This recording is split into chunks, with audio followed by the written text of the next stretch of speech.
Hello, fellow comic book ones. This is Man. Welcome to my channel. Otaku is late today, so I'm going to introduce my bud in from down under, Simple Simon. I'm sure everybody knows Simple Simon. Go ahead and quickly introduce yourself, Simple Simon. Oh, sorry, I didn't know I was gonna. Yeah. What's going on, guys? I am Simple Simon. Welcome to the Simpleverse. This is an Asian American, uh, and Pacific Islander Herjimont, and Simple Simon is our honorable American. So, Well, last year, yeah, I was watching one of them. Maybe when Asian Funk was on last time, I was watching, and you guys said I wasn't included because I wasn't American. I felt hurt. I did not say that. I did not. Australia it was a taco. It was a taco. But I don't know if you know, but Australia falls under the Pacific Islander thing. Yeah, it does. Yeah, it does. Yeah, Pacific. It includes everybody. And you guys excluded me last year. How dare you? I cried about it for a year. Sorry, dude. Yeah, it doesn't say Pacific Islander American, does it? It just say Pacific Islanders. So, yeah, you will be included. Yeah, Pacific Islander would count like Australia, New Zealand, and things like that. So all the, but I guess will the natives be considered? I don't know. I actually looked it up the other day because I was like, I never forgot what you guys said when you said I wasn't invited. I did not say it. Dr. Young, come on. Where are you? He probably too embarrassed to come on right now. That's why he's late. He's scared. He knows I'm gonna have something to say. You don't want to be called out. Even Japan. So I've just looked up Pacific Islander countries. There's a lot of them, but just some to Fiji, Papua New Guinea, Tonga, a whole bunch of places I've never heard of, New Zealand, Japan, Polynesia, Philippines, Indonesia, all that stuff. Well, it actually didn't say Australia, but somewhere else I looked said Australia should count. But you're definitely from China, right? I'm Asian, yes. Yeah, yes. I mean, apparently.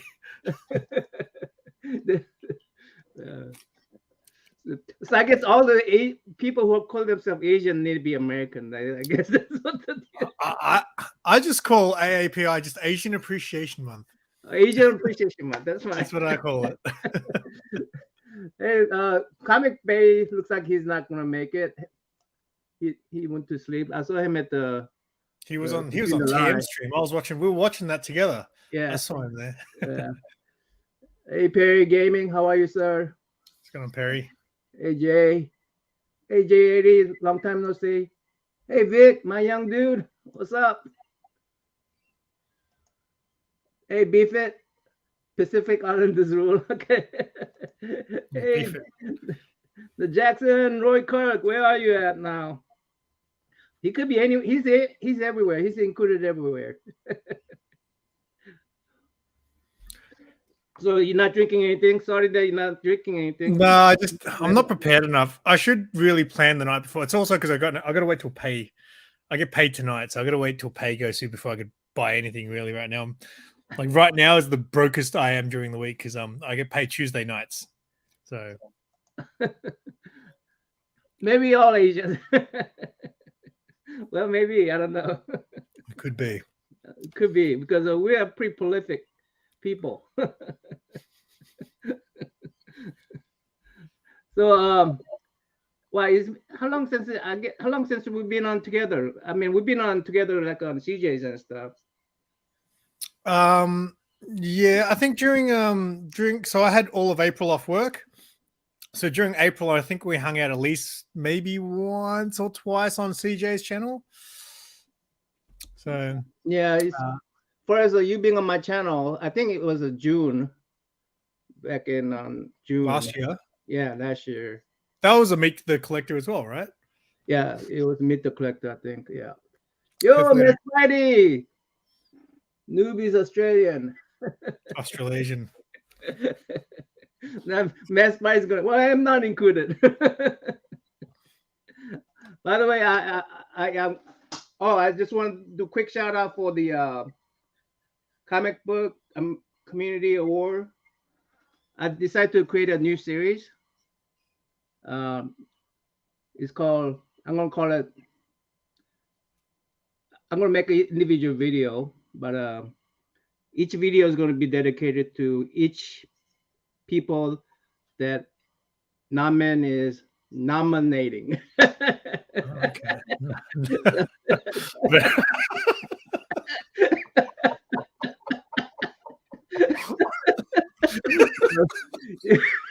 If you want to be in my video, let me know. I'm nominating.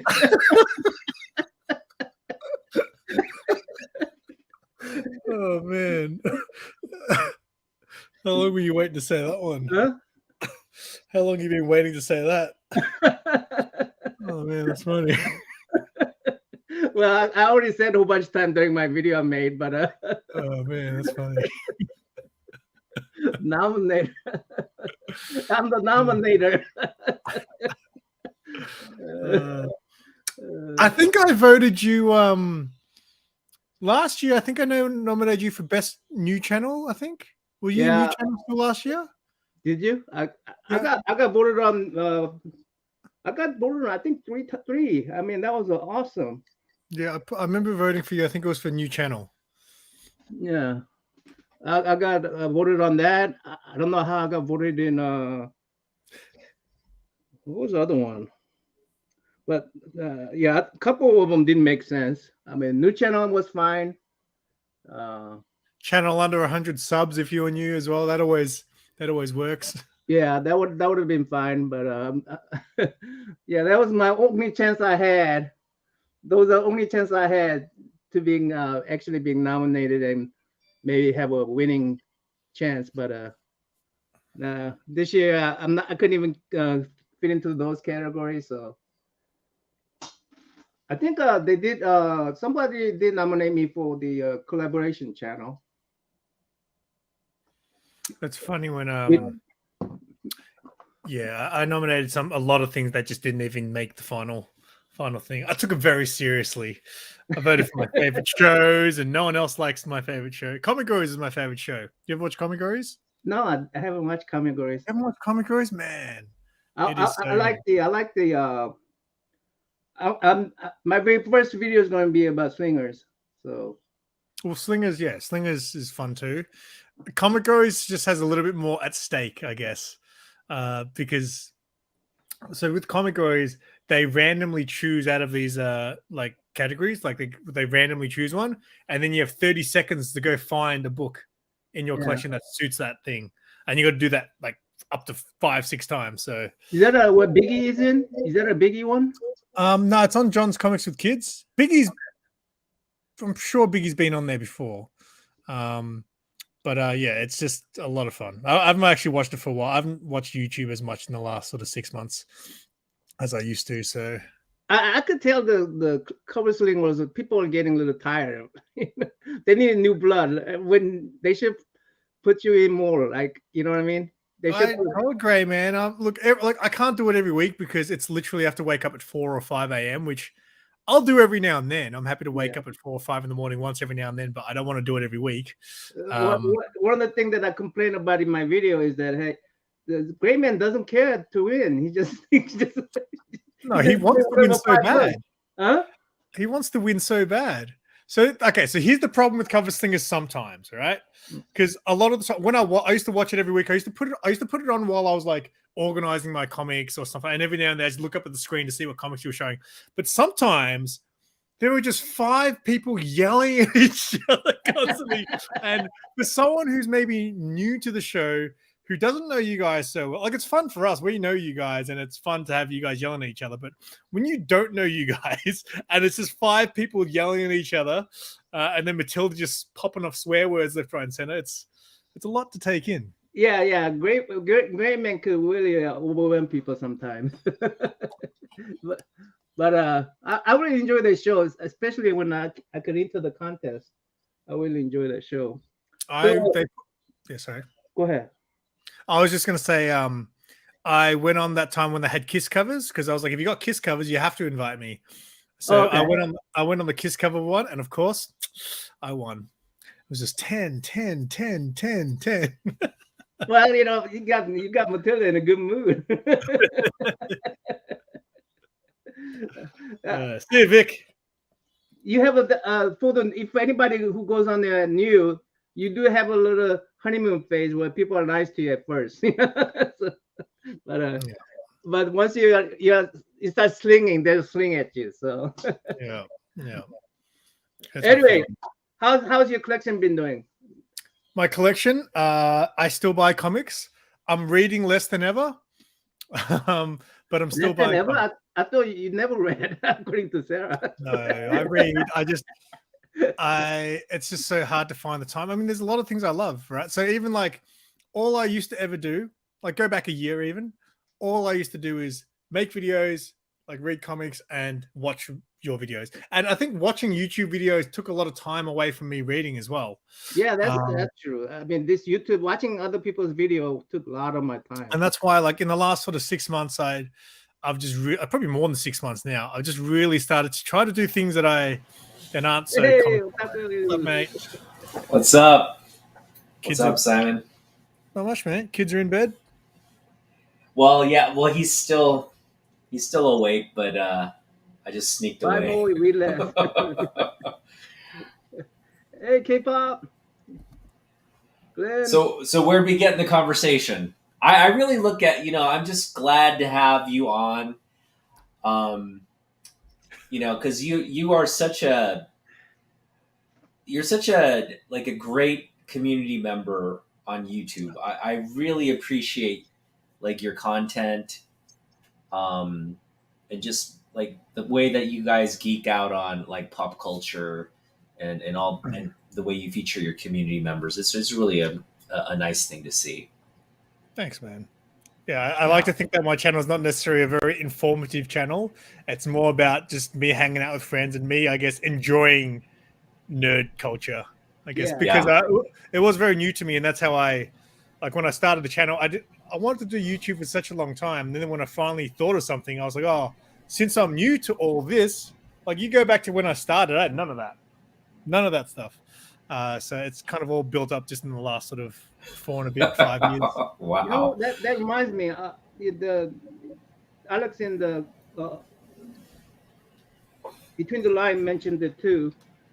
During the COVID times in United States, a lot of us had experienced some Asian hate. How was it in Australia during that time? I don't know if I know what you mean. Like, I guess there's always going to be racist jokes and things like that.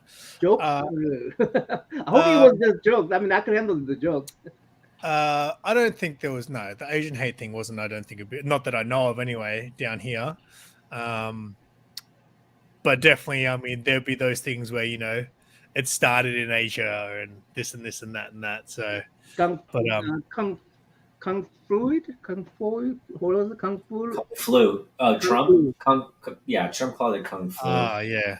And, I mean, he didn't help matters. He definitely did not. Yeah, he did not help matters. Describe what life is like in Australia. I think a lot of people are just curious to, because I know I've been there. I've visited, but Where did you go? I went right after the Olympics. To Sydney? The Sydney Olympics, the Summer Olympics. That was like way back in like 2000. 2000, yeah, 2001. Yeah, and at that time, like we went to there's that square in downtown Sydney where the Matrix was shot. And okay. I just remember taking pictures of that and being like, wow, this is so cool. This is like the scene with the lady in the red dress, right? That's still there, right? I think so. I'm not from Sydney, but I'd imagine it would still be there. Oh, okay. I'm from Melbourne. So I mean, I've been to Sydney. Melbourne. All right. Yeah, I'm from Melbourne. But I've been to Sydney a few times. It's nice there. The roads are a bit of a mess there. But I always think that Australia and America are fairly similar as far as the main difference. I mean, we're a lot more chill, and then over you guys like have a lot more guns. That's the difference.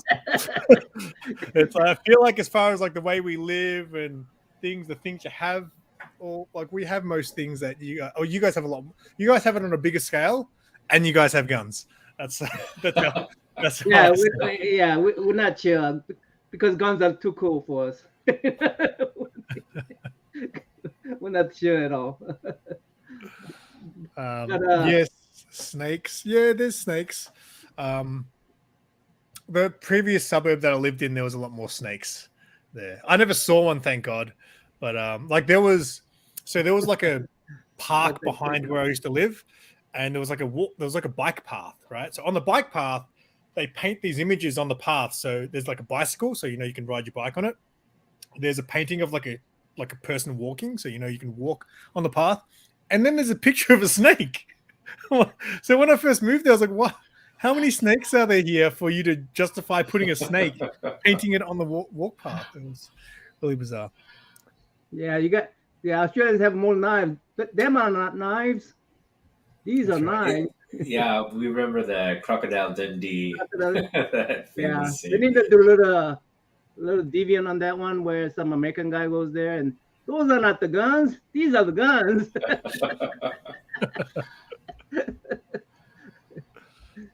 I mean, but like Melbourne is what's its claim to fame? Like, what can people expect to see and do in In Melbourne? Melbourne.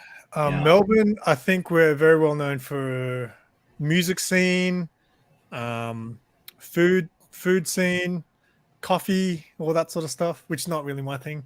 But yeah, so definitely all those kind of codes. But yeah, the music scene's great here.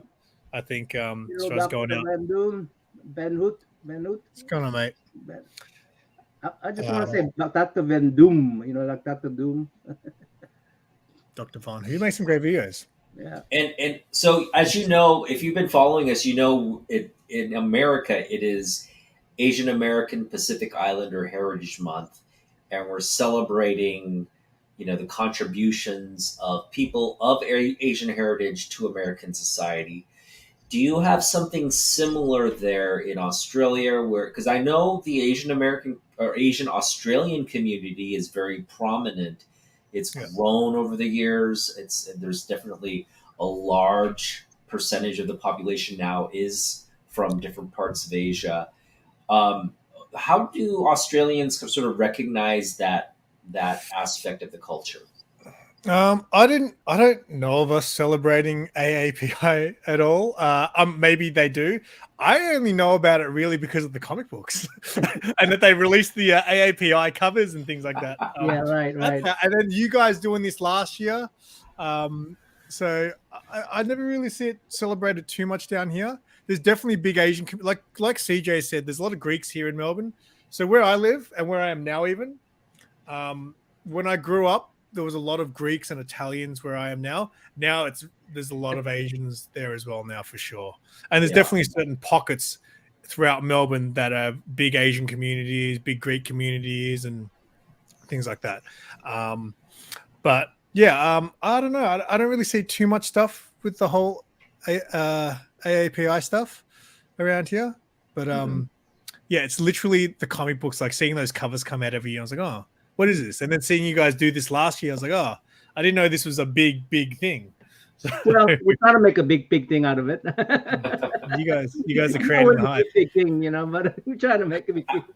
What I've noticed is with Jim Lee now hitting things at DC Comics, it definitely is. I think DC is making more of a concerted effort to celebrate the month, and yeah, we're seeing it now in some of these promotional titles that are coming out this month.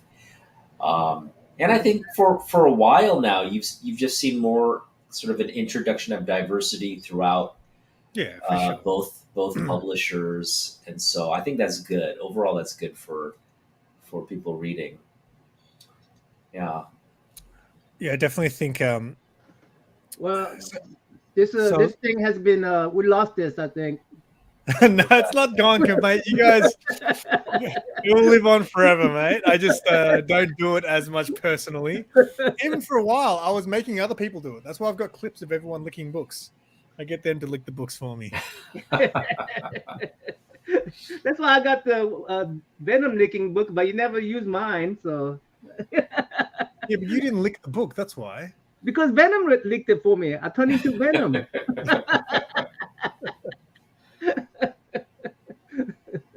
He moved on to OnlyFans. Yeah, right. So let's talk about how you got into this whole YouTube thing, and talk about your, I guess, the the larger backstory of how you got into Interest. comic books. Yeah.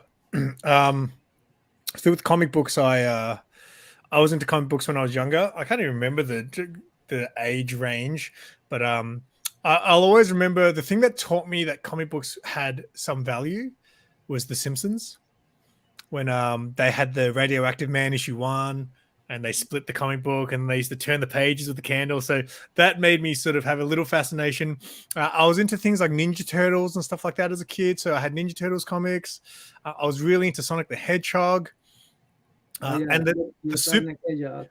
I mean, every kid loved Batman back then. But the superhero that I loved the most back then, as far as reading comic books, was Spider-Man. So I still remember I picked up Spider-Man issue 400, which is the one with the tombstone on the front, the death of Aunt May. I read that, and I don't know how old I would have been at the time, but I was blown away by the story. I was like, wow, I didn't know comic books were this cool. And then I started reading Spider-Man a lot, and that was throughout the whole Clone Saga and all that sort of stuff. And then after a while, I think 400 was Stan Lee's like final story for ASM. If correct me if I'm wrong, right? That was a Stan Lee story, the death of Aunt May. Okay, Yeah, I don't know my history very well on comic books, because back then comic books were I didn't collect them. I just kind of read them. Comics were just comics. So I don't understand what this question. Do you understand this question? He wants to know how I got the Stones to go around doing con interviews. So how I grew the balls to go convention videos. I just did it. It was something I wanted to do because I used to watch a YouTube channel who did that. So when I started going to cons, I was like, I want to interview cosplayers. And the first time I did it, if you watch my very first one, which was at an anime festival, I was dressed up as All Might.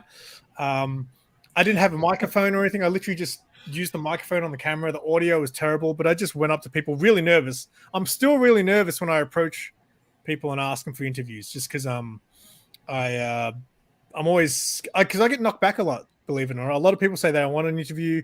A lot of people say they don't like being on camera, and that's fine. Some people are just straight rude about it and go, no, I don't. Yeah, but yeah, I was just something I always wanted to do, so I just went for it. And now I'm starting to get recognized for doing that. So at conventions, every convention now I go to, I get more people saying, hey, I watch your videos. I love your con videos. This most recent one, I literally walked through the entrance, and with like in 3 steps, a kid ran up to me and goes, oh my God, this is awesome. Can I get a photo with you?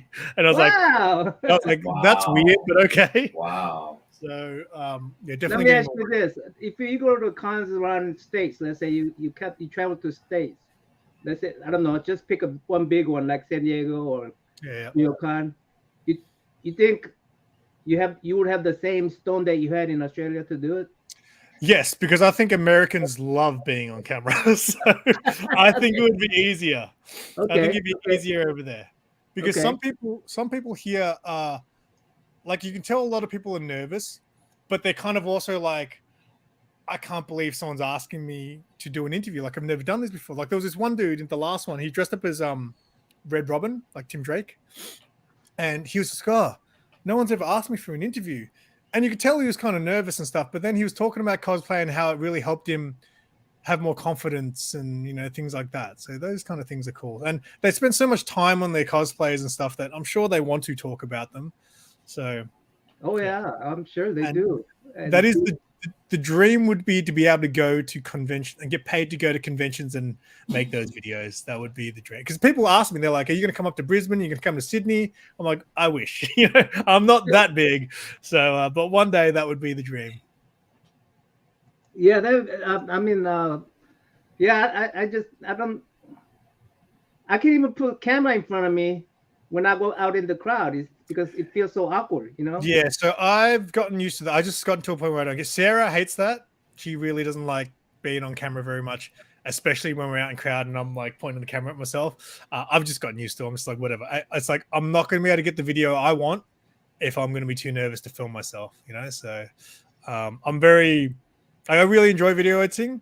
So this is going back to the YouTube thing. Like when I left high school, I wanted to do video production or film, I guess. And I tried to get into like university and stuff after high school, and I just couldn't get in. Two years in a row, I failed getting into any further study. So I just gave up on that dream and got a job at Blockbuster, right? Oh, yeah, right. So shout that was out like, to hey, Blockbuster. that's how like Kevin Smith and Tarantino started. So I had the job at Blockbuster and then just completely forgot about that. Got into other things. Got into music. So I played in a band for a long time, and then that became the dream. So once I started doing YouTube and I started editing videos again, once I started doing it a lot, I started to realize this is what I always loved to do. I just forgot about it for 20 years, you know? So I really enjoy video editing and I'm not great at it because I'm kind of self-taught in a way. I never done any courses or studied anything.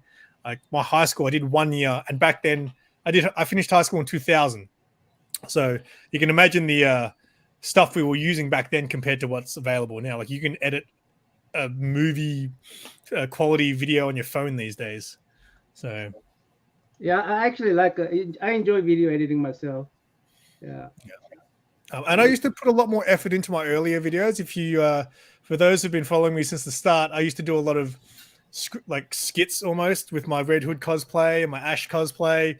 I'd have like do all the knife disappeared. Your appearing knife disappeared now.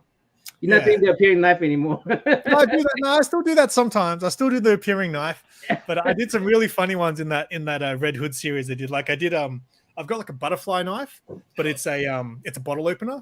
So I flick the knife, and on the last frame, I just change it to like a big knife like this. So yeah, I have fun with that stuff a lot. Yeah, I'm getting pretty lazy on that kind of stuff too myself. Yeah, so nowadays a lot of my videos I'm just sitting here, and the background looks like crap, but I really want to get back into putting effort into a lot of my videos. Yeah, I mean it is a hard thing to manage with all the editing and the just thinking out like how do you want to frame the content. What is your process? So like do you just kind of go with the flow like that? That's how I approach my channel. I don't really have anything planned out. So what's your approach? Very rarely will I have. So obviously when I used to do skits, I used to have a script. But pretty much all my videos, I press record and just see what happens. And that's why I have to edit, because sometimes I'll get something wrong, or sometimes I'll say something that's not quite what I want to say. So I'll say it again. And I'll just edit the other stuff out. So I just pretty much press record and see what happens. So which I think works and doesn't work sometimes, because I think I ramble a lot. Yeah. And there's a lot of times I'll be thinking about what I want to say for a week, and then it comes down to filming the video, and I miss half the things that I should have said in the video. Right. Like, it's too late. I missed it. It wasn't meant to be. How many retakes do you do? You do a lot of retakes? Sorry? You do a lot of retakes? It depends on the video. Sometimes I'm like, nah, it's done. I'm not going to go back, because you can tell. You'll be able to tell if I then went back and did it a day or two later, because my hair will be slightly different, or something will be off. Here's a trick I've been using. I don't know. What I do is I try to make it like, and it's really hard to do it. It's really hard to discipline myself to just take 1 minute, 2 minute videos, and just so 1 minute I don't mind retaking, because but if it's like 5 minute video, I don't want to retake the whole 5 minutes. Yeah. So sometimes I will, if I've filmed something and then I come straight to edit it and I miss something, I'll go back and film it, because sometimes I've left my camera still on the tripod and nothing's moved or anything like that. But if I've packed up all my stuff and moved it, no, because I'm like, you'll be able to tell. Yeah. So what I do is I take 1 minute videos and just keep on adding to it, and just keep retaking until I make I have a 10 minutes, 10-minute video. Then I always think of putting something in middle of those 1-minute videos, like a extra screen or something else. There's That's a lot why of I ways try to to do. hide. Huh? There's a lot of ways to hide when you do stuff like that too. So like cropping the screen back and forth like that often hides all the little Yeah, editing. I crop my belly. I crop my belly out. Now you have sort of your other half who joins you on the comic hall videos and just different outings. Can you talk about your and Sarah's relationship to building this channel? Like, was she on board from the start, or how to? Oh, from the beginning, she was down. And now that we're together, I mean, she doesn't like being on camera a lot. So it's hard to sometimes do videos. And obviously, I can't force her to do something. And then sometimes she'll just be on there because she knows I want to be on. But in the beginning, I think she didn't really think about it as much. But it was just fun. Like those Nerds Day Out vlogs are literally my favorite videos to do because it's kind of just like me showing you guys some of the stuff that we have here, the shops we have here, the cons we have here. And I just find it interesting that because those videos do okay. Like I don't get a lot of views on my channel, but those videos do okay. And it's interesting to think that people would want to see what I do, So I enjoy vlogs because they're different than just me sitting here and saying, "Hey, this is this book. This is this book." You get different visuals. There's a lot of different things going on. So yeah, doing those videos is definitely my favorite. But yeah, I thought bringing on Sarah. Obviously, my channel's always been built on me interacting with people too. So like me and Mark at the comic shop, that started. I love those. I love them. I love Mark. So that started with him just offering me to be able to use his shop as a background. I said, okay. So in the beginning, I literally just showed up at the shop, and instead of doing my comic calls at home, I would do them in the shop. And Mark would just be in the background, like talking, like randomly saying things. I'd ask him a question. Hey, have you heard? Is this good? And just us bouncing back and forth of each other. People were like, "Oh, this is a lot of fun." I was like, "Cool." So it eventually became what it is now, where we just nerd out on stuff. And you can probably tell that Mark loves the camera.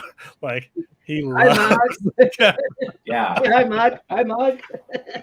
Yeah. So, but I've always had obviously my friends, like before Mad Spidey had a channel. I had him on my channel before Zaz had a channel. I had him show up on my channel. Like I always wanted to share my friends and things. Because again, the channel wasn't really about the comic books. And I don't like to think that's necessarily just about me. It's about me and the people I know as well. So yeah, I really enjoy Sarah's channel. I'm really Sarah was fantastic. So when Sarah did make videos, I couldn't believe for someone who doesn't even care that much about that stuff. Like some of the editing stuff she do, like, how did you even think of that? Like her videos were really, really good. So one day, if I can actually make money doing this, I will pay her to be my editor and pay her to be in my videos. But yeah, her videos, if anyone hasn't actually watched Sarah's channel, her videos are really well edited. And yeah, they were very good. The video you guys made a long time ago, it was you guys went to some boondock town somewhere, and you did a video on it, and Sarah did a video on it. Yeah, so that was before me and Sarah really officially together. And yeah, she did a vlog, and then I was doing the panel and all that stuff. Yeah. Yeah, so I thought those are very. I mean, I feel like I knew the town because I saw two of you view on it, because it was sort of like a complete picture of that town. It's a town I probably would never thought about going there, but if I go to Australia, I'm going to look for that. I think it starts with Y. Does it start with Y? Oh, yeah. Are you talking about the comic fair? Some kind of comic fair. Oh, Yarraville. Oh, okay. Yeah. No, Sarah didn't do a video on that. It was just me, that one. But she was in the video. She was in your video, but she also did it. Oh, wait, no, you're right. No, you are right. Yeah, she did. Yeah. I remember that well because I was like, I actually thought about making a video about comparing two of your videos. You know. How dare you? Um, I wasn't gonna say anything bad about you. so I think for a lot of people, it's the dynamic between you guys, the fact that you're, dating, but also like you guys like this hobby, right? The comic, like Naman Young and I, we are married, and our wives hate comic books. I think if my wife could like just burn everything behind me, she would. But it's good to have that sort of, to see two people enjoy and talk about this hobby. Like I kind of like look at that and be like, oh man, that's really cool that you guys have that dynamic to your relationship. So can you kind of, you mentioned you guys kind of weren't dating at the time, but we're kind of like doing these different kinds of con visits and things. How did that kind of relationship blossom? So me and Sarah work together. So I guess that's how we met. And then she started talking to me randomly, and I was like, "Why is this girl talking to me?" I found it really odd. And then yeah, I mean, she's always she wasn't like mad into comic books, but she it wasn't like she didn't know anything about. She had read comic books. She even had some trade paperbacks and stuff like that. And I think just because, so at work, I'm really lucky. I have like two other friends. There's not including Sarah, two other friends or three other friends, I would say, who know their stuff about comic books too. So to be in this one workplace where there's four guys who all know about comic books and we just chat back and forth about comics, Sarah kind of, I think, started to ask recommendations. Oh, what's good to read? And then she started, because she loves reading. So she was reading like crazy. And then I don't know, the YouTube thing, I think because I became friends with the Whack guys from Whack Comics. And then Sarah sort of became friends with them. And then I think she did, her first video was like, it might have been like books that she won from Whack Comics or something like that. So that's how it started. I kept telling her you should do more videos. So yeah, yeah, it's definitely lucky that we share that. The only problem with sharing that hobby is now she wants to share collectibles, and I'm like, no. we did a video once discussing. I was like, I don't think you should share collectibles, and most people agreed. Right? Sarah thinks it's okay if we're together that we share a collectible, right? You know what? That's not something I never thought about. Is that what if my wife likes the things I like? You know? Yeah, right? Well, like she lays claim to it. I was like, no, I want this to be mine and mine only, right? Boundaries, So recently, we bought our first shared collectible. Oh, It's a comic book. I wanted one each, but she goes, "Why waste the money when we could just have one and we could display it somewhere?" And I was like, "Because that's lame." But it was an expensive. It was an expensive book. I won't say what it is yet because we don't actually have it. It's getting graded, I think. So yeah, we spent a lot of money on this book, and it's going to be our first shared, and it's first and only, I said to her, time we're going to share a collectible. So you get it on like Mondays, Wednesdays, and Fridays, and she gets it on the weekends. No, it's on the wall. It's on the wall. We're gonna have to. I was like, it's got to be front and center somewhere, displayed at all times. Awesome. Wow. All right, so let's talk about your collection a little bit. It's I find your Comic Haul videos to be very, like on some days you'll have a very robust haul, like you'll have a lot of books, and then other days you'll come back with maybe one or two. So books. That's a more recent thing. So if you go back to when this week's Comic Haul started, it was almost like I had to buy books to show you guys. Like every week, it was like I was averaging $200 right, like minimum every week. There were some weeks I think I spent up to $300-400 just on new comic books. So that's something I've cut back on a lot, and I really need to just stop. So nowadays, so how books work now is in the beginning, there was New Comic Book Day, which is Wednesday, like you guys. But obviously, our Wednesday is before your Wednesday.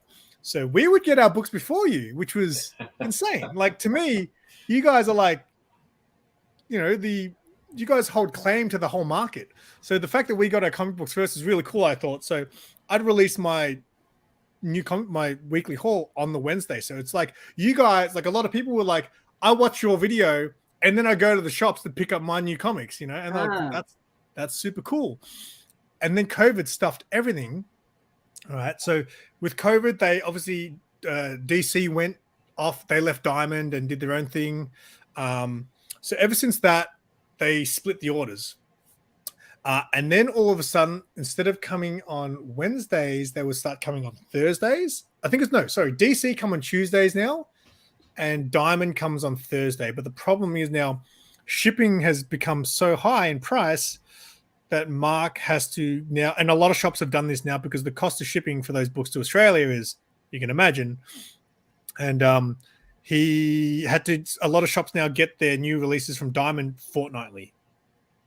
So now I went from having my books early to having my books really late, like every week now. So my DC stuff is still kind of current, but also because I go get my books on the Wednesday, I don't get my Diamond shipment till the following week because it comes in on Thursday. So it kind of stuffed everything up. Interesting. So now that you've cut back, what are you like focusing on? Just kind of things that is it focused on whatever you're reading at the time, or is it just random stuff? I wish it was. I just have too much of an addiction to cover buying, and it's really bad. So the end goal is to just have 5 books on my pull list, which are the 5 books that I actually really enjoy. So the books I really enjoy reading are Something's Killing the Children. I really enjoy Nocterra. I'm really behind, but I do like Nightwing. Batman I haven't read for a while, but I want to continue to get Batman. And then maybe another book out there, but my goal is to just stop. my collection's getting so out of hand. Like, I'm literally sitting here and I got, I don't know, like 8 piles of comic books just around me, around the edges of me. And it's getting overwhelming. And because I don't read as much now, like, I've been saying this for about 3 years now, I could stop collecting now and I'm good for reading for the rest of my life. I've got enough to read. So, I really want to just cut back on cover buying so much, and just stick to the stuff I'm reading and get to a point where I realize I don't need this book. If I can get it off the shelf, then that's great. But as far as pre-ordering it, like if I pre-order a book, sometimes it gets to the time, by the time it gets there, I was like, I didn't want it anymore. But I'm not gonna, because Mark doesn't order a lot of books, so he's one of the smaller shops here, so he doesn't order a lot of books for the shelf. Unless it's like a popular title, so he'll order for his standing order customers, and he might have 2 copies for the shelf, if that, depending on the title. So if I order something and I don't want to change my mind on it because it costs him money, and he's cool. Like, he'll be like, if you don't want it, don't take it. But yes, if I've literally placed the order for it, I feel guilty if I've done that to him. So I'll just take it anyway. So I do my pre-orders every 2 months beforehand, like from previews. And I've really done really well in the past few months cutting back. But then this month, I just did my orders the other night, and there were some sick covers in the coming months. So I was just cover buying all this stuff, and afterwards, like, man, I didn't need that. Yeah. So it's definitely an addiction, man. And it really is. I would love to just if I could cut down to just having 5 books that I really enjoy reading, I'd have a lot more money to then buy Grail books. Yeah, Grail books. Like, you guys have a lot of exclusives over there, right? And it's hard for me to get. Like, we don't get them here. So for me to buy an exclusive, which costs you guys $20, it costs me $40 for the book, and then another $40 to ship it here. Mm-hmm. So, but that wouldn't be so bad if I wasn't spending so much every week on my books. Yeah, I mean, you really have to sort of. It sounds like you're budgeting and you're kind of like, okay, I was into this a little bit during, at the beginning, and now has that focus shifted? You think, or where are you kind of I think it's just because diverting? I just haven't found the time to read as much. And so when I first started, I used to try to read a minimum of 3 books a day, like just 3 issues, and that's decent. I know a lot of people, and I'm really slow at reading. Like Sarah will read literally twice as fast. Like we read the same book once. It was like a manga, and she finished it, and I was only halfway through it. And the crazy thing is, she retains the story too. She reads that quick, and afterwards, I was like, "Hey, what did this mean?" And she'll tell me what it meant. But I think just because I'm not reading as much anymore, and still coming home with these big piles of books, and then looking at my room, my comic book room, which has no room in there anymore, it's just gotten to a point where, like, some days I just wish I could just get rid of half of it. Well, So you bring up a great point. Manga here in the U.S. is gaining a lot of popularity. manga's way bigger than comics. But that's what I was about to say. Yeah, in Australia, right? It's not the case. Like comics are probably No. Second fiddle. Yeah, definitely. So manga. So if you go to just a bookstore here, they'll have like 4 shelves of manga, and then they'll have 1 shelf of just like graphic novels. Mm-hmm. Manga is massive here. So and rightfully so. Like I don't know what it is, but they're doing something right, obviously. Yeah. I mean, I think that the format of manga helps the storytelling, and I think it's suitable to have a slower pace when you have like a longer serialized version. It just helps with the paneling. Whereas sorry, yeah, no, like in comic books though, it's kind of, it feels rushed. Like everything's just kind of like yes, absolutely. bigger and more intense. Yeah. But yeah, You're trying to tell a story, but you've only got 16 pages to do it. exactly. Manga. I was going to say, in Japan, manga is not really that big, is it? Oh, it's As in, huge. like, is it huge? Because I thought someone told me once in Japan, manga's kind of looked at as like a thing for kids. No. Oh no, Or is not at all. that just like a Not at stigma, all. kind of like how comic books are for kids? Mhm. Well, I think you have a segment of the population that doesn't read manga. It's like you outgrow it at some point. Okay. But for So- the It's more majority, disrespectful. How's that? It's probably a little disrespectful than I mean, not as a refined, well, no, I think it is something you outgrow. But at the same time, up to a certain age, like maybe up to your maybe like mid-20s, it's acceptable. Yeah, And but a lot then of Japanese and the same for Korea, they write these books for adults. They're not written for kids. I was going to say, because There there's is some an books that adult Sarah reads market, and yeah. they're not for kids. Yeah, there's an adult market, but my point is that adult market is very niche. It's not so widespread. Although, like you'll have a series like about office work, let's say, that's really popular. Most people will just, if it's something that's gaining a lot of popularity, people will go out and buy it and read it. Like, you know what I mean? It's not like you're not like a regular manga reader in that sense. You're like, oh, I heard that's good, and it's just another book, right? It's another book you would pick up. It's like a Seinfeld show. I mean, Yeah. you're supposed to like a Yeah, Seinfeld it's a show. medium but most people I think do outgrow the medium. My wife, she read manga up until she was like in her early 20s and then stopped.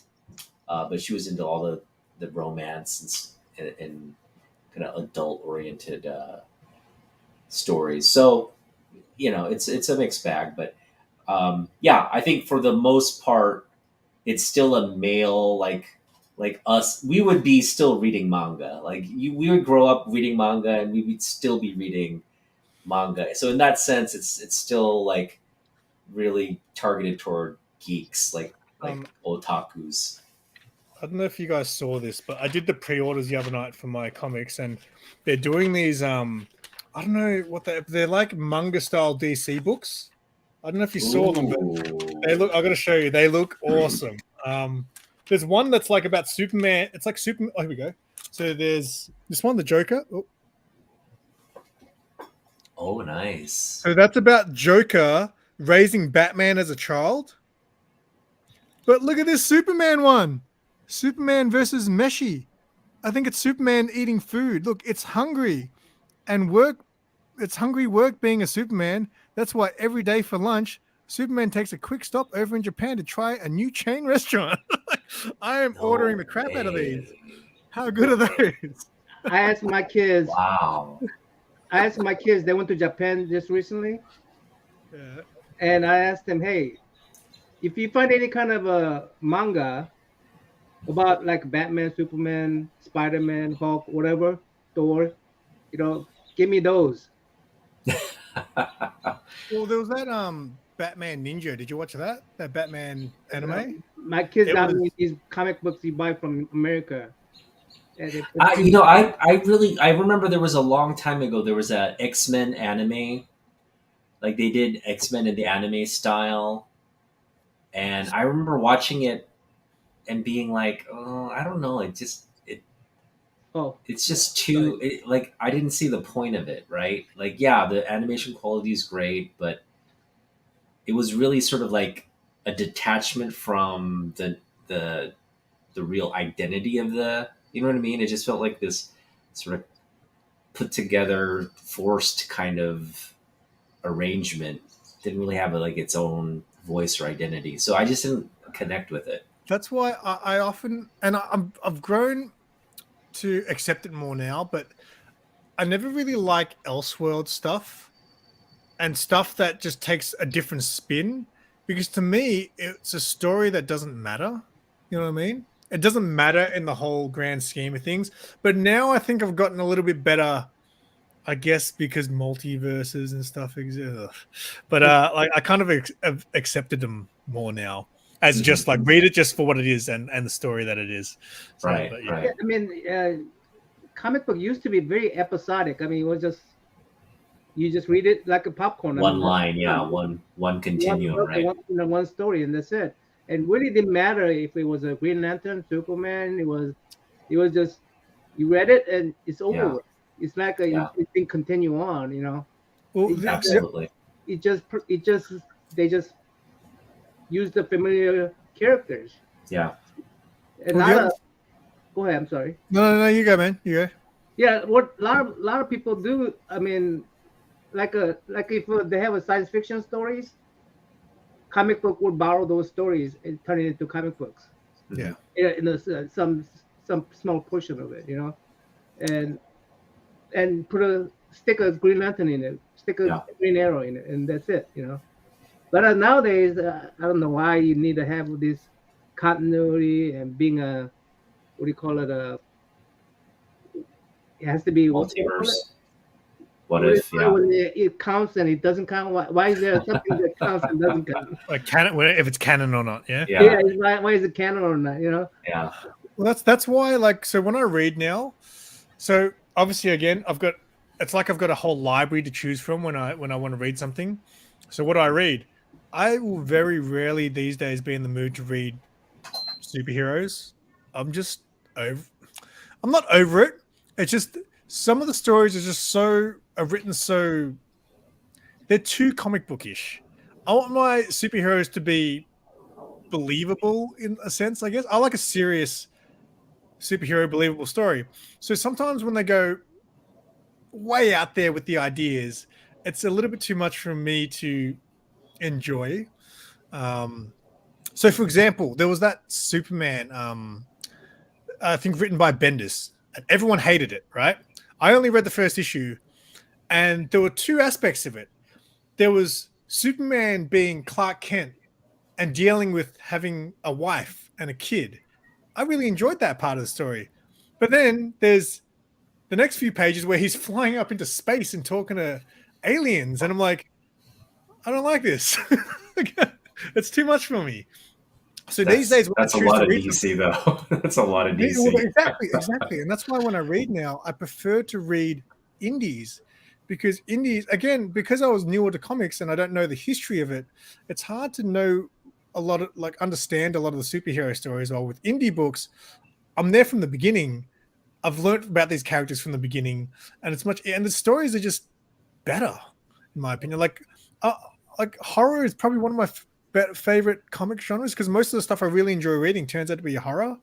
So, Yeah. No, I mean, I think again, it's a little bit of everything. I think what you're seeing in manga and comic books is a real stratification of the market, and there's just a lot of content now for really anybody to. It matches everybody's tastes somewhat, and I think that's what hurts these really sort of legacy titles is you've got more people read more options for people to read, so the standard recipe of what these characters were built on just doesn't apply anymore. You seen these books lately? oh, they're those kids ones, man. Yeah, It says young adults. Young Yeah. adults. Clark and Lex. See a story like Clark and Lex. That looks like Clark and Lex in high school together. Yeah. That didn't happen. That definitely didn't happen. Well, it's a story, right? And they don't even bring about their powers. yeah. I mean, at least not Superman's. Both of these They're, books, they're fun. I actually enjoyed reading those. Those Yeah. were fun.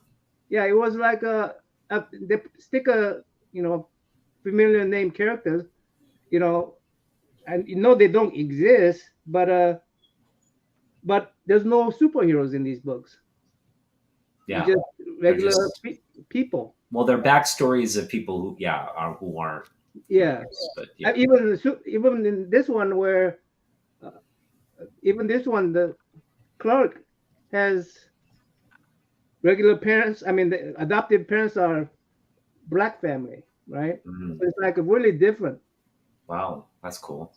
So That's it's definitely like, multiverse. yeah, it's definitely it's not. So, Simon, where have you traveled in Asia? Your proximity to a lot of these countries. Have you traveled to different parts? What if so? Where's a place that you Yeah, that you so really I've only ever left the country twice, and they were definitely both Asian countries. So when I was would have been end of 91, start of 92. So I was like 9 or 10, 9, I think. My parents took me to Hong Kong. My dad had like family there. So I went to Hong Kong and I guess parts of China, maybe. I can't really remember. It was a long time ago. I remember buying a tennis. So I played tennis growing up. So Michael Chang was one of my Michael Chang. Oh yeah. one of my tennis icons. Michael Chang. Come Yeah, on. so I bought the Michael Chang racket. I bought some Reebok pumps because Michael Chang bought it. All that stuff was in Hong Kong. But I don't really remember too much. I remember getting sick while I was up there, probably from food poisoning. And then way later on, so probably about 9 years ago now, maybe, or 8 years ago, I went to Thailand. So that was my first time going overseas as an adult.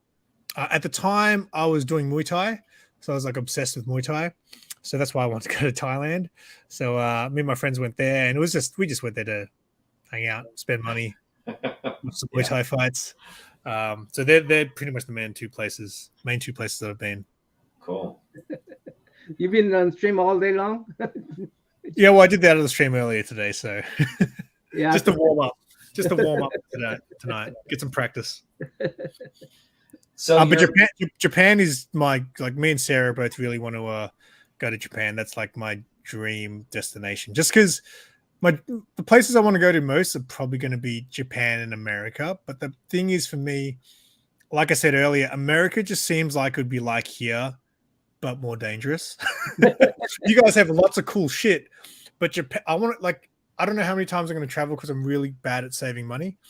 So if I'm going to go somewhere, I don't know how long it's going to be between my next holidays. So if I go to Japan is going to definitely give me a culture shock. And that's what I want when I travel. I don't want to go somewhere. Like if I go to you guys, I'll be able to speak the language and everything's just going to be like here, but bigger and more dangerous. But going to Japan, it's just going to be like a complete different culture. So that's why that's my number one destination I want to get to. if you go, there are 3 places you have to visit in Japan. One is Akihabara, obviously, right? The second is Nakano Broadway, which is a similar type. It's like has everything Akihabara has, but it's more muted and it's like smaller vendors, really sort of like toy, video game, and manga anime focused. It's more like geek focused, whereas like Akihabara has just like everything. This is really just it's really focused.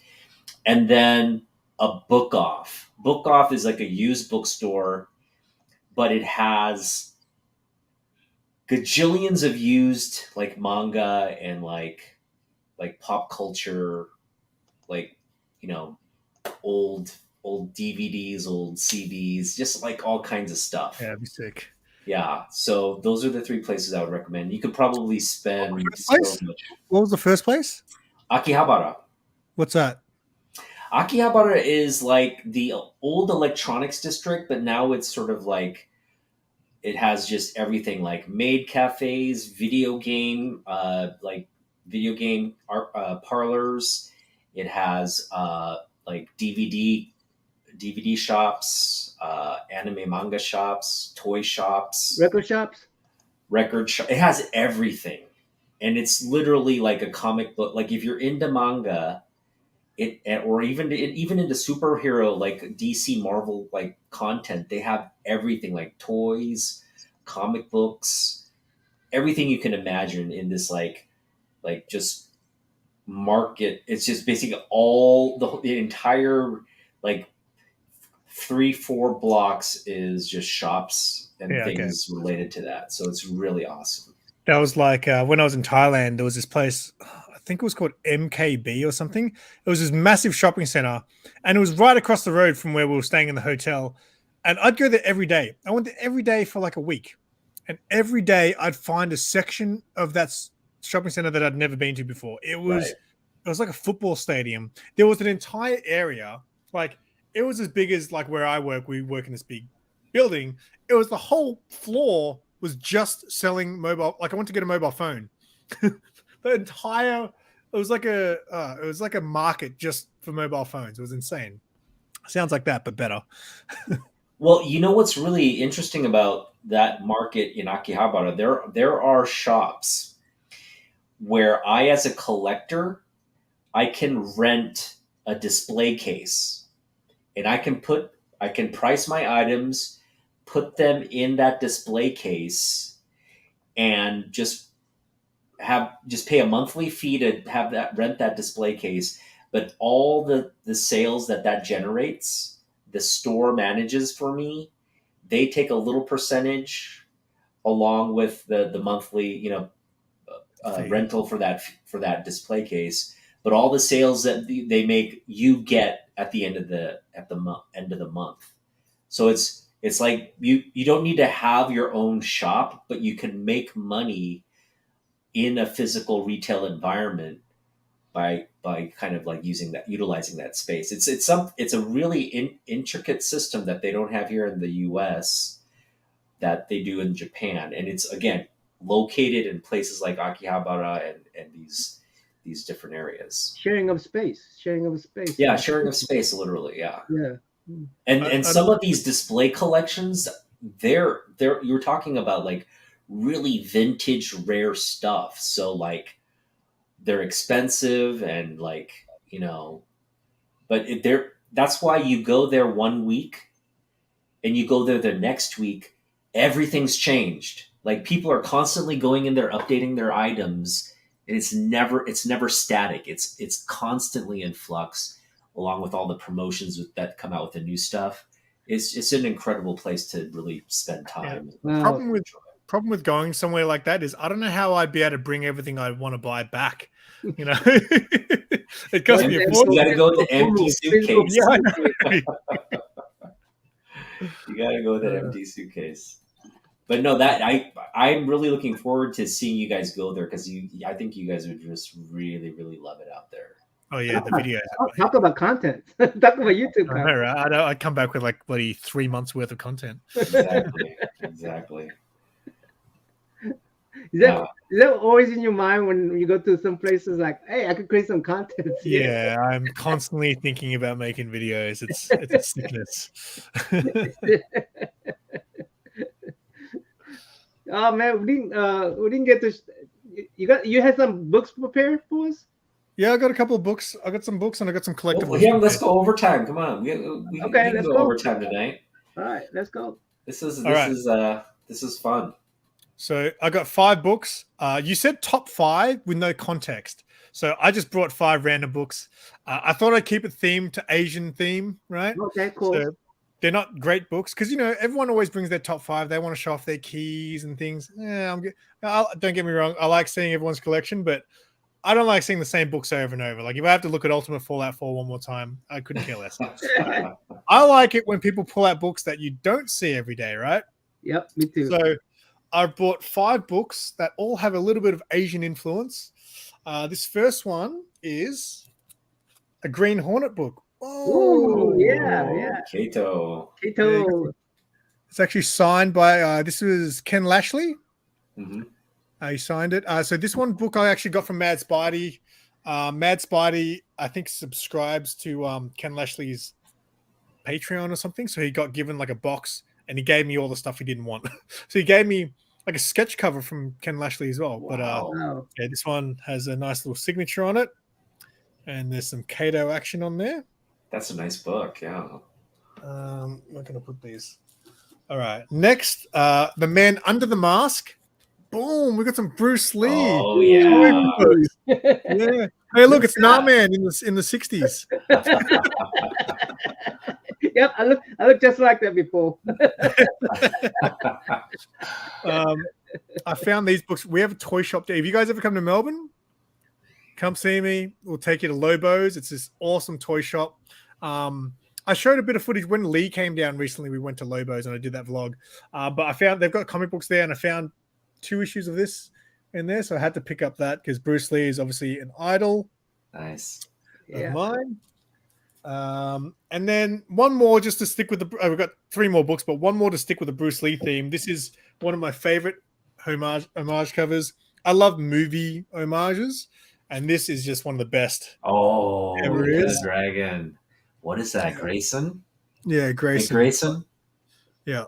I'm not familiar with that title. So Dick Grayson. So this was, I think, the New 52, and I think Tom King. Wrote it. That is a sweet cover, man. Yeah, but this one, who did that cover? I actually don't know who did the cover. I want to do that cover. That's a sweet cover.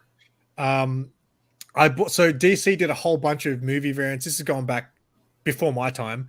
I bought the whole lot in one bundle for a steal of a price, but this was the only one that was missing from there, so I had to buy this one separately. But wow, I was stoked to get that. Yeah, very cool. And then this one here, we had to throw some Lee In-yuk. Is that how you say it? In-yuk Lee. Lee In-yuk. Sorry. Yeah. I had to throw in some of that. Oh yeah. That's he is. I would love to have him on these. You know what? He's getting a little bit more like kind of risque with his covers. Like he didn't used to do these sort of like sexier kind of covers, but I've noticed he's obviously he's just giving fans more of what they want, but that's a great example. I love how she hold that thing in my lips. That's just yeah, detail. So there's that. Nice. And then this character is, I might be the only fan of this character, but if I ever get to do cosplay again, this is like one of my cosplay goals, actually, if I ever get back into cosplay, and that is Clown Hunter, who is a Vietnamese character. Oh, easy. He's Vietnamese. His name's Bao, like a bao. Yeah, the bread, bao is what? Food? Bao like a bun. Bun, yeah. BAO. Yeah, so I think pretty sure he's Vietnamese. But he was a cool character. I really actually liked Clown Hunter, and I'd love to do that cosplay one day. Yeah, that's pretty cool. Red head, you're going to bring out your red hair out like that? I'd probably just buy like a fake mohawk, I think, and glue it to like a helmet. I think Okay. that's how I'd probably do it. Yeah. But yeah, Clown Hunter I think was a pretty cool. I like new characters because I was new to comic books. It's been a while now, but anytime there's a new character introduced in the Batman world, I always was right all about it because I was like, oh, that's a character for my noob generation, right? Right. So yeah, I thought he was a very, very cool character. Then my 5 books, and then you said you wanted me to bring on maybe 3 collectibles of some Sure. type. So I'll start with some art, right? So something I'd like to collect more of. I've got a few sketch covers. Oh, by the way, I'll quickly just show you the art folio with all the shout out to Cole's Comic Claims. He sent all these stickers to me. Nice. Oh, cool. Okay. Yeah, so if anyone else wants their Rob sticker That's added, Zach sticker there, and who else is there? yeah, I think Rob. I might have got that directly from Rob because Rob sends Yeah. stuff from Mad Spidey a lot. Uh-huh. But Cole sent me like a lot of these other ones. So yeah, if anyone else has stickers they want on this book, just send them my way. Okay. Anyway, I'm gonna make So a stickers. I wanted to Obviously. start collecting some art because Mad Spidey obviously is known to have an incredible art collection. Right. But I can't afford big artists, so I try to find smaller artists. Right. So this guy is a guy I found on Instagram. His name's Junior Maya. And he did 2 pieces for me. I don't know if I can fold this or not. I'll just show you both. So I did one in color and then one in just ink. And with the ink one, I was like, what character would look good just in ink? And I was like, well, Death is the obvious choice there. And then for the color one, because I collect bondage covers, I got a bondage Harley. So there's my Ooh, Yeah, I've seen these. I've seen that one. I haven't seen the ink one. That's awesome. nice. yeah. So now the only problem with the Death, right? So he showed me like the when he did the just like the pencils, and I was like, oh yeah, just make sure you get the eye, her little eye thing, her little eye tattoo thing. He Yeah. doesn't have it on there. Oh no. Yeah, so I was a little bit upset about that, but whatever. And then the Harley, I thought he knocked it out of the park because I said I wanted the new 52 blue and red Harley, but I thought he knocked. That's awesome. Yeah. So big fan of that. So I want to get some more art to fill up this book. I've got some other things in here from just like friends, I guess. So this is from my buddy Druon. Ooh, Ooh, wow, that's nice. We did that. And then I've got one in here from Chris McQuinlan, who's an Australian. He did this for free. So he works at a comic shop here. And I had to go pick up some books from there. And I asked him, are you going to be at work that day? And he goes, nah, but I've left something in your with your books. And he drew this awesome Ninja Turtles Oh, cool. movie. Nice. Right. So yeah, He's I got want to the get berserker sword. yeah, I was like, that's a bigger. I've never seen a turtle with a sword like that. All right. So I collect statues as well. Now you might be able to help me with how to pronounce this. So I love the statues from the Kotobukiya Bishoju range. Do you know these ones? How do you say it? Bishoju. Bishoju? Yeah. Mhm. So I love these statues. Bishojo. Bishojo. Okay. So they kind of do like an anime sort of twist on the DC characters. And the thing I love most about it is the box art, to be honest. Like, how good is that? Yeah, Yeah, I love the box art. So Yeah, Yep. you know this manufacturer, that this brand, they do a lot of they do a lot of anime type characters. Kotobukiya. Yeah. And so this is really cool that they're doing DC and crossover. They do a lot of stuff. DC and a lot of Marvel. Mhm. I've got about 5 of these, I think. 5. Now, this one here, though, was the Grail. Like this, I don't know. This is up there with the most expensive things I've ever bought as far as collectibles go. I paid a lot of money. It's about $200. $200. Way more than that. Way more than that. Wow. Yeah, so this one goes for a lot, and this can go like there were sellers trying to sell this for $1,000. I mean, this is Australian, $1,000 and something. Like, kind of fun. So I got this at a good price. But the only problem is like the box art's fantastic, right? I'm actually not huge on the way the statue looked. Like the face on the statue does not match. Something matches, but like the face definitely does not match the art there. I don't think. Oh yeah. I It's mean, still like- it's still good. It's like you can't obviously, get the exact. I think they did a disservice because I know the ones I bought, they market it with the actual image, but this one here they've actually animated the image on the box. So But there's a different version of Catwoman, but this is definitely the harder one to get. So when I got it, I was like so stoked to get this. That's nice. I like that. That's No, very I good. like that Actually, a I like lot. the box art a lot. Sorry? Yeah, I love the box art. Yeah, the box art's amazing. So I've got the Harley Quinn, I've got Batgirl, I've got Zatanna, and I've got Raven as well. But I really want to get the Mera one, but that's like again, it's like $400 down here. I was like, it's very rare that I'm going to spend. Mira, the $100. Aquaman lady. Yeah. Okay. That's like a newer one that came out, and then there's a lot of Marvel ones that are actually quite Yeah. good too. Ooh. So I mean, Simon, that's what I'm saying. You'd find just that kind of stuff at Akihabara. You'd probably Yeah. find multiple That shops selling stuff like that. At good price.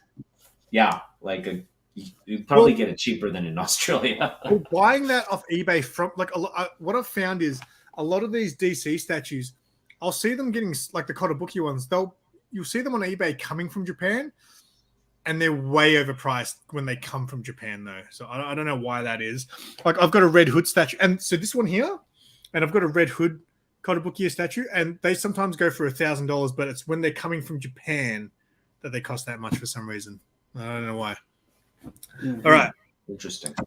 This last one I'm going to show you, something I've gotten into collecting more recently.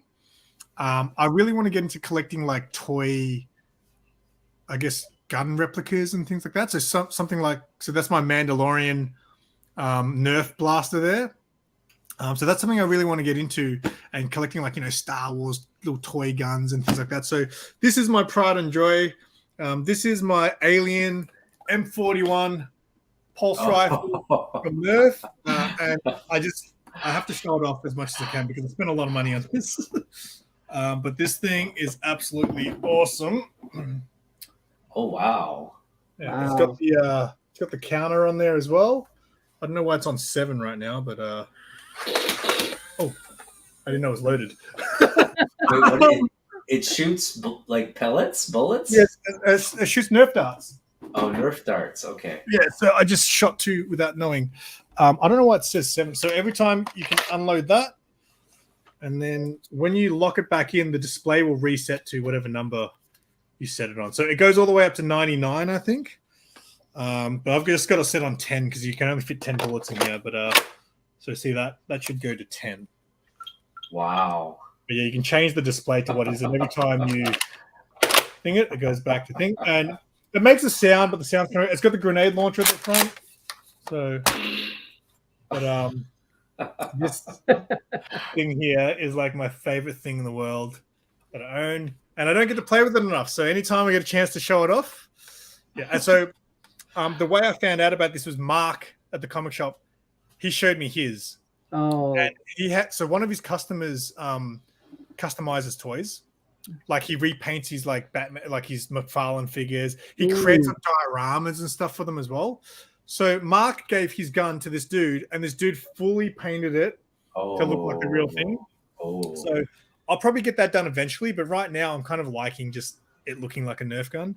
But eventually I'll probably get this modded to look like a yeah, that'd be awesome. Can you use it? Yeah, I'll shoot the with worm. like if it was like gunmetal, yeah, like you're putting it in gunmetal. Yeah, so I've watched a lot of videos on people modifying these, and it's too much work for me. But if I can pay someone to do it, I'll probably get that done one day. That's awesome.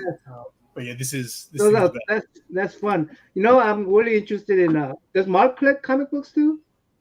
Mark. Yeah, Mark. Yeah. I mean, he's more of a like I probably know more about collecting than Mark, to be honest. Like Mark's a reader. He likes to read, and so he's got a lot of old stuff from like obviously before he had the comic shop. He's got a lot of good books from there, but he's also selling a lot of his old collection. So, but yeah, he doesn't like collect nowadays. Like he doesn't care about covers and ratio. He just wants to read the book. So, okay. Which is probably the best. And he doesn't care about selling it once he read it. No, so Mark will give up. So sometimes there'll be a new book, and he'll be sold out, but he'll have a copy for himself, like to read. If one of his customers, as long as you're a good customer, doesn't have that book and needs it, he'll just give up his copy. Like there's plenty of times where I was like, "Oh, where's this? I want to get this," and he goes, I've got one for you, and he'll just grab his copy and give it to you. What's that Darth Vader thing you had in the background? That's the thing my mate got me. I'll go get that. Give me a sec. I've got a lot of mess behind me, so I'm trying to cover that up. Give me a sec.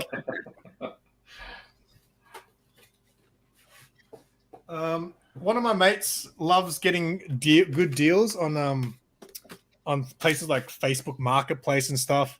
So he was like, "Hey man, this was like, I can't remember. It was pretty cheap. It was like $30 or something like that." No way. Wow. Get out of here. I don't know how big he is, but he's pretty big. That's awesome. Yeah. So So at first I bought it, and Sarah's just like, "Where are you gonna put that thing?" And I was like, "That's a good point. I don't know." But as soon as I got it, I was like, "This thing is awesome. It's You so can sleep good." with it. Come on. Who would want to sleep with that Darth Vader? Yeah. I'm Oh, okay. So normally he sits in the corner with his balloon. Simon. Yeah. I love you and everything, but when you become a better Star Wars guy than me, it has to stop. He normally holds this balloon. I am your father. There you go. Oh, I dropped it.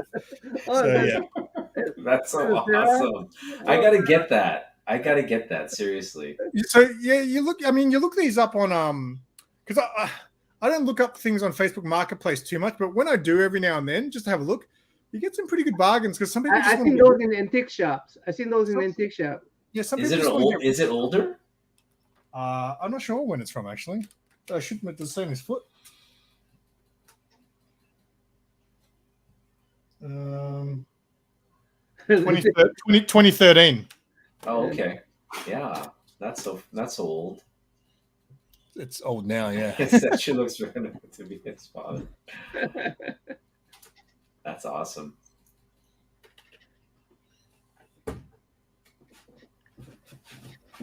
All right. And that's the stuff I brought to show. Awesome.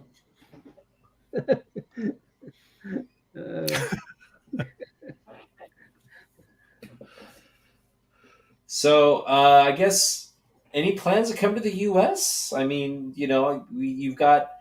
This is what I love about YouTube. It's you're halfway across the world from where we are, but I feel like with a lot of people in the community, it just feels like we're connected. And if I were to go to Australia, or if you were to come here to Seattle, it wouldn't feel like a big, to connect and hang out and really kind of show each other around. Yeah. Wouldn't feel like a big, it would just feel like it's, we've known each other and we've, of course. Right. And so I just feel like that's what's great about this community. It just feels like all these distances and the barriers, whether they're cultural or language national, barriers. Yeah, they just can't seem to kind of like they're not as steep.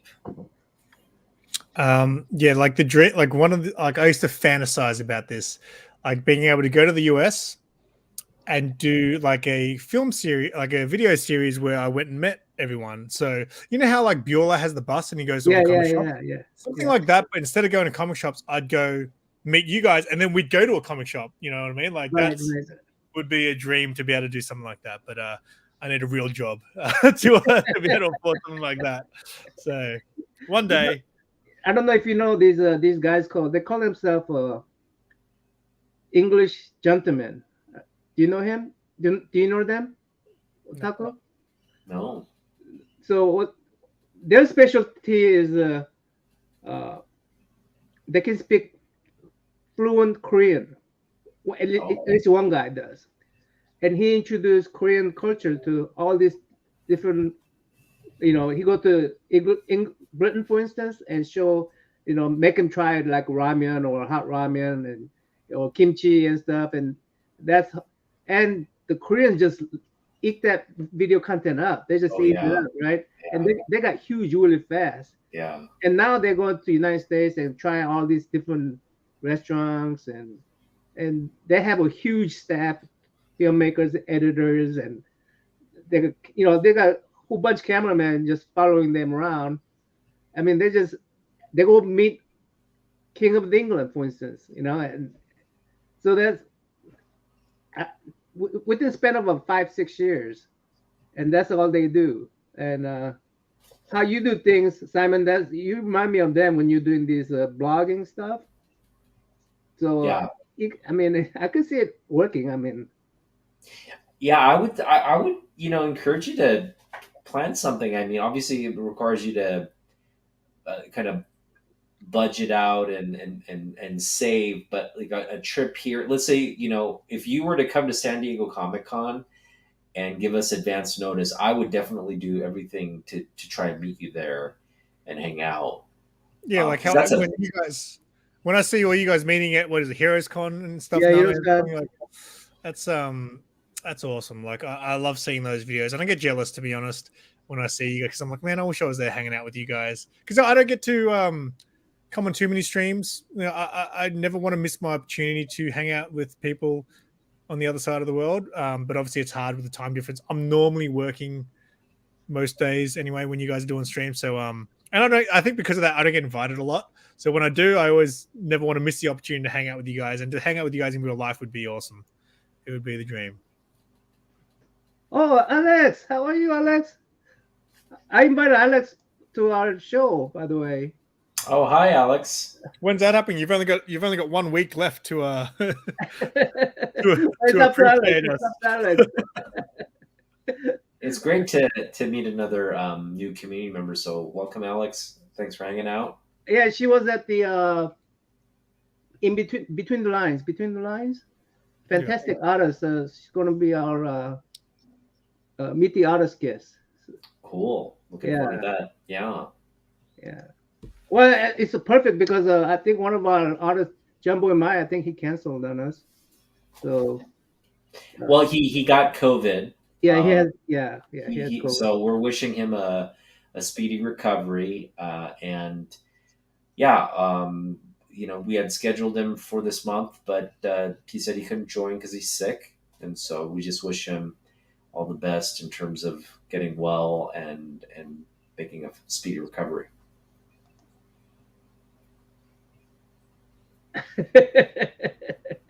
Oh wait, yeah, because are you actually sharing a room with CJ? I'm going to crash their room because I haven't reserved the hotel room. Do you snore now, man? Do you snore?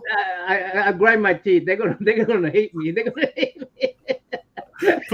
Shove a sock in your mouth. So I didn't know that I snored, right? And Sarah was like, "You snore?" I'm like, "No way." And then like one time, I woke up in the morning, and she'd sent me a Snapchat. So the Snapchat is just like dark, it's just blackness, and you just hear snoring. And all of a sudden the light comes on her phone, and she's like looking at the camera like next to me, like this. While I'm like just out cold snoring my head off. Yeah. So now I can actually hear myself grinding my teeth. I wake up to my own grind. So, yeah. My wife grinds her teeth. Really? That's an interesting one. She also, I snore, and I already know I snore, but I told my wife, you snore too, like you're a pretty loud snorer, and she didn't believe me for the longest time, and I did the same thing. I like recorded her, and it was really loud when I recorded her, so I got her. Yeah. I got her. You gotta do it. wow. All right. Well, this was great. I just think, like I said before, there are community members who we follow and really appreciate the content and what they do without, in terms of engaging and bringing really fun, enjoyable content to the community. So I just appreciate that about you and your channel. And I just really hope you continue to do that. And just wishing you the best of luck in doing that. Yeah, one of these days, we need to all meet at Disney World. I would love to meet everybody at the Disney World. We'll do it in Disney World, Japan. Yeah. Okay. No, I mean that's a great idea. We could. I'm probably gonna go to Tokyo next year. I'm going to Japan in October myself. Oh, Hyung, you got to hit up Akihabara, okay? Well, my brother-in-law is paying for everything, so I just have to follow them. Oh, okay. Yeah. Well, hopefully. But yeah, I'm really looking forward to going to the Heroes Con. I think there's going to be like 50 YouTubers on that Yeah, it's crazy. Heroes Con, and David Nakayama agreed to do interview with us. I don't know if Mike Whale will be there. I'm going to look for him too. Is I Jim think Lee? Mike Whale will be there. Mike Whale Is will Jim Lee coming? Jim Lee, I don't think so. I don't think Jim Lee Okay. will be there, but Mike Whale will be there, so I'm gonna Mike go Whale. see him. Yeah. What about anybody? Well, any old timers going to be there? Oh yeah, well the Strenko, he'll be there. Oh yeah, Sterenko. Yeah, I got some Strenkos. Nice. Yeah, appreciate you guys having me, man. Like, we'll joke before you got here. Me and Naman were joking how I wasn't invited last year because I wasn't American. So I blame all on my buddy. so hopefully I'll be invited again next year, right? You are an honorary American. We're gonna make it. We're gonna give you that Well, citizenship. Simon was arguing that Pacific Islander includes Australia. So That's true. right. That's true. So, That's right. so we say, okay, yeah. I'm not gonna argue too hard. All right. Well, yeah. Thanks for hanging out, guys. Hey, thanks And for we'll coming see by. you. Alex, I'm gonna try to contact you via Instagram. So, hey, you have anything coming up before we go? Oh yeah. Simon, Me, anything coming up? Yeah. Coming up, off the top of my head, I can't think. Every week I do a weekly comic call, usually with Sarah as well in there. I just dropped a video. I did a video series on my brother's man cave. He's got I love your brother, man. He's a character. Yeah. So I did the room tour video. So if you like room tours, if you like toys and stuff, just check out my latest video. It's a fun one. So yeah, but yeah, Great. thanks heaps for having me, guys. I always enjoy hanging out and having a chance to hang out with you guys anyway. So Awesome. What about you, Otaku? You got anything going? No, again, I'm just I have going to be doing a part-time job this summer, and all the money I make from that job is going directly into comic books this summer. So it's going to be a fun summer. I may potentially have like $3,000 to spend. Ooh. So we'll just see what I pick up. But again, I'm trying to pick up a couple of big books, and I've outlined that in my previous video that dropped. So go watch that if you're curious about what I'm planning. But other than that, no. How about you, Hyung?